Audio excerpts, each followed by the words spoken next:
শেখুল আলবানী হুকম তারিকি সালাহ বই দিয়ে অনেকে বলতে চায় বেনামাজি কাফের। দলিলের ভিত্তিতে কোন মতটি বেশি শক্তিশালী? আর বেনামাজি বলতে কেমন বেনামাজি? বেনামাজি রক্ত সম্পর্কের হলে তার সাথে সম্পর্ক কেমন হবে? বিশাল প্রশ্ন, বিশাল প্রশ্ন। উত্তরটা শুনি। বেনামাজি কাফের হওয়া না হওয়া নিয়ে আলেমদের মধ্যে আগে মতভেদ শুনি। বেনামাজি যদি কোনো নামাজ অস্বীকার করে সেটা কাফের, আর বেনামাজি যদি কোনো নামাজ সবসময় তেলাওয়াত করে সে কাফের। এবারে কোনো মতভেদ নেই, সবসময় ত্যাগ করে সে কাফের। অর্থাৎ যে ব্যক্তি বছরে একবার মসজিদের নামাজে আসে অথবা কোনদিন জীবন নামাজে মনে চাইলে আসে, সে ব্যক্তি কাফের, ইমানদার না। এখন প্রশ্ন হচ্ছে, যে ব্যক্তি নামাজ পড়ে এবং মাঝে মধ্যে ছাড়ে, তার মধ্যে অপরাধ বোধ আছে, সে ব্যক্তি কাফের কিনা? প্রশ্ন হচ্ছে এখানে ইমাম আবু হানিফা বলে তাকে বেঁধে রাখতে হবে যাতে নামাজ পড়া যায়। কাফের বলে মাসে করছে, তাকে জেলে করে দিয়ে নামাজ পড়তে বাধ্য করতে হবে। ইমাম মালিক এবং শাফিঈ বলেন, ইমাম মালিক এবং শাফিঈ বলেন তাকে হত্যা করতে হবে। কারণ সে হত্যা করতে হবে কি কারণে? কারণ সে তার ব্যাপারে শরীয়তে বলে দিয়েছে। কি বলছে? যে রাসূলুল্লাহ সাল্লাল্লাহু আলাইহি ওয়াসাল্লাম বলেছেন, আল-আবদুল্লাযী বাইনা ওয়া বাইনা আস-সালাহ ওয়া মান তারাকা ফাকাদ কাফার। আমাদের মধ্যে কাফের মধ্যে পার্থক্য হচ্ছে সালাত, যে ব্যক্তি ছেড়ে দেবে সে কাফের হয়ে যাবে। তো কাফের হয়ে গেছে, এজন্য আমরা তাকে এটার জন্য হত্যা করতেছি। ইমাম আহমদ ইবনে হাম্বলের মত হচ্ছে তাকে হত্যা, ওরা হচ্ছে হত্যা, এটা হচ্ছে কুফর। যে শাস্তি হিসেবে মালিক এবং শাফিঈ হচ্ছে শাস্তি হিসেবে তাকে মেরে ফেলতে হবে, শাস্তি সর্বোচ্চ শাস্তি তার মৃত্যুদণ্ড দিতে পারবে। আর ইমাম আহমদ ইবনে হাম্বল বলেন তার কাফের হওয়ার কারণে তাকে মৃত্যুদণ্ড দিতে হবে, রিদ্দাত করে, মুরতাদ হয়ে গেছে। এখন প্রশ্নটা বলতে পারে যে ইমাম বলতে পারে যে আসলে কি তিনি কাফের হয়ে গেছেন কিনা? এখানে একটা জিনিস আছে, সেটা হচ্ছে যদি যে ব্যক্তি নামাজ পড়ে না, সেই ব্যক্তি নামাজ পড়ার ব্যাপারে তার চেষ্টা আছে, চেষ্টা চালাচ্ছে, ছুটে যাচ্ছে, আবার পড়তেছে, তবে তাকে কাফের বলতে কেউ বলেনি।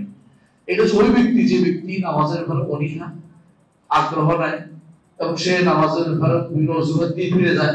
একবার কেউ লুঙ্গি খারাপ, একবার কেউ কাপড় নষ্ট, তার হায়াত মতো অবস্থা, তার এরকম লোকগুলি আসে নামাজের প্রতি তার কি নেই, আগ্রহ নাই।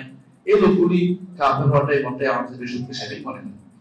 শেখুল আলবানী রহমাতুল্লাহ আলাইহি তিনি যে মতটি এখতিয়ার করেছেন, এই মতটি আসলে সঠিক মত নয়। এখানে শুদ্ধ মত হচ্ছে শেখ মোহাম্মদ সালেহ উসাইমিনের একটা বই আছে, হুকম তারিকি সালাত, তারা সালাত পরিত্যাগকারী। এটা আমাদের ইসলাম শাস্ত্রে আগে ছিল এবং এটা অনুবাদ হয়েছে, আপনাদের কাছে অনেক কাছে আছে, এটা বেশি শক্তিশালী। শেখুল আলবানী রহমাতুল্লাহ আলাইহি যেটা গ্রহণ করেছেন, তিনি বলতেছেন যে যুগ যুগ ধরে মানুষ সালাত আদায় করে তাদেরকে হত্যা করতে শুনি, এটা বলতেছেন। কিন্তু আসলে যুগ যুগের মানুষ অন্য কিছু করলে সালাত ত্যাগ করতো না, গুনাহ করতো, কিন্তু সালাত ত্যাগ করতো, এটা ছিল নিয়ম ছিল। কিন্তু এমন একটা যুগে আমরা উপস্থিত হয়েছি যেখানে সালাত ত্যাগ স্বাভাবিক হয়ে গেছে, স্বাভাবিক হয়ে গেছে। এই জন্য সালাত ত্যাগকারী কাফের ঠিক। কারণ শাকিব ইবনে আব্দুল্লাহ বলতেছেন, আমি 30 জন সাহাবী পেয়েছি, 30 জন, তারা প্রত্যেকেই সালাত ত্যাগকারীকে কাফের বলতেন। ইমাম আল-জাহিরি এটা বলছেন, ইমামরা শুধু এটাই বলেছেন যে, এবং সুফিয়ান ইবনে উয়াইনা তারা এটা বলতেন সালাত ত্যাগকারী কাফের। তাহলে বোঝা গেল যে উনি না দেখলে কি এর আগে ইমামরা কিন্তু কাফের বলছে। তো ইমামরা কাফের বলছে, আমরা সেই কাফের বলতে অসুবিধা নাই। এখন কাউকে নির্ধারণ করে বলবেন কিনা প্রশ্ন আছে, ওই বেটা তুই কাফেরটা বলবেন কিনা, এইটা হলে নিষেধ। কারণ তাকে কাফের বলার আগে তার কি করতে হবে? হুকুম জানাতে হবে, সন্দেহ দূর করতে হবে, এবং তার কি সমস্যা আছে জানতে হবে। 5টা সমস্যা দিতে পারে। একটা হচ্ছে জানে না, একটা কি জানে না, একটা হচ্ছে ভুল ক্রমে পড়ে নাই, ভুল করছে, একটা হচ্ছে তাকে জোর করা হয়েছে, একটা হচ্ছে যে অপব্যাখ্যার মধ্যে লিপ্ত আছে, মনে করছে নামাজ একবার পড়তে হয় রাতের বেলা, অথবা মনে করছে যে আমি দেখছি আমার বাপ দাদা পড়ে নাই, তাকে অবশ্য জানাতে হবে, সন্দেহ দূর করতে হবে, যদি মানুষ রাখতে হবে, কাউকে নির্দিষ্ট করে কাপড় বলার ক্ষেত্রে। কথা বুঝে আসছে? শাস্তি দেওয়ার ক্ষেত্রে এই নিয়মটা অবশ্যই ফলো করতে হবে। এটা না হলে কোনদিন কেউ তাকে কাফের বলবেন না। কথা বুঝছেন কিনা? তো আসলে আমভাবে যে ব্যক্তি পরিত্যাগ করে, সাধারণত বলবেন যে ব্যক্তি সালাত ত্যাগ করে সে ব্যক্তি কি কাফের, সালাত পরিত্যাগকারী কাফের। এখন একটা সালাত ত্যাগ করলে কাফের হয়ে যাবে না, এভাবে বলবেন না। আর আমরা কেউ এটা বলেন যে এক সালাত ত্যাগ করলে কাফের হয়ে যাবে, কেউ বলছে আমাদের পরবর্তীতে মধ্যে, কিন্তু এটা বিশুদ্ধ বিশুদ্ধ হচ্ছে সালাত ত্যাগকারী ওকে বলা হবে যে ব্যক্তি মানুষ মনে করে সালাত ত্যাগকারী।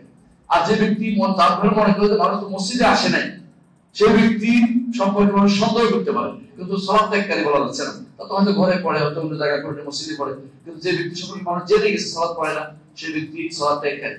যার উপরে গুরুত্ব নাই, বোঝা গেছে নামাজের উপরে, সেই ব্যক্তি সালাত পরিত্যাগকারী হিসেবে ধরা হবে। বুঝা যাচ্ছে কথাটা? ঠিক।